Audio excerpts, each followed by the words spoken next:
Self-awareness is the ability to be mindful and conscious of your actions and reactions and how they affect others.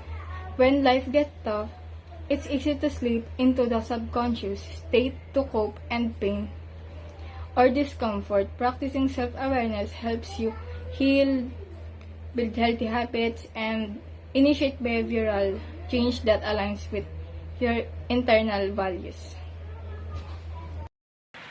Self-awareness is more than just knowing your thoughts and feelings. It's about understanding why you think and feel the way you do. It's a journey of introspection and self-discovery that leads to personal growth. When we truly understand ourselves, we can make conscious choices that align with our values and goals.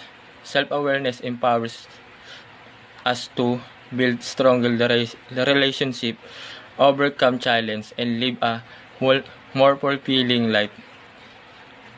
Ito ang pundasyon para sa emosyonal na katalinuhan. Mahalaga ang kamalayan sa sarili, ang susi sa pag-unlock ng ating tunay na potensyal at pamumuhay ng totoo.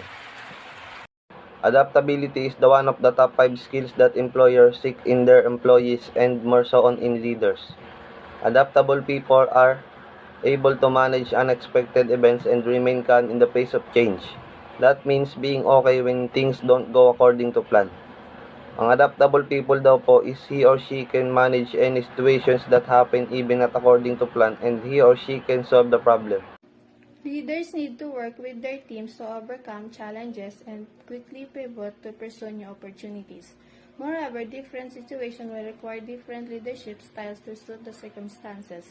Being more adaptable can help you meet these needs with ease. Leaders must collaborate with their team to overcome obstacles and pivot rapidly to seize new opportunities. Being more adaptive will allow you to meet these needs more easily.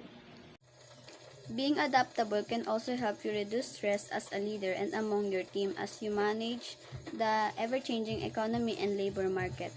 It's really important not to stress a leader so that his team do not imitate him. Your description provides a well-rounded view of social awareness in leadership.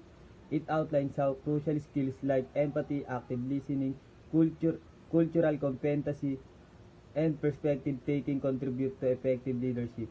This awareness helps leaders connect with their teams, manage conflicts, and promote an inclusive and respectful workplace. Your explanation underscores the importance of these skills in fostering a positive and productive organizational culture.